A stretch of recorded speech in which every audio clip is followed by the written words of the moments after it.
talking about the topic table, how to insert the table in Microsoft Word. So go to the insert, choose here the table, here choose the column, here this is the row, how many row and how many column you can take. So in this one, choose anyone and here write like the serial number and here the column name. Suppose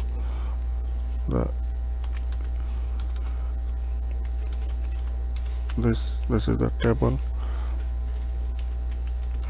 math, Arabic, math, English, and here you can put the marks, maybe the 90, maybe the 20, maybe the 40, and here you can put the total.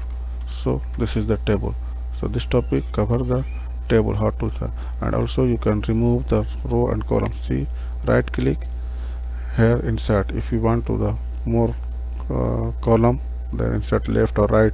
See, right, one column added.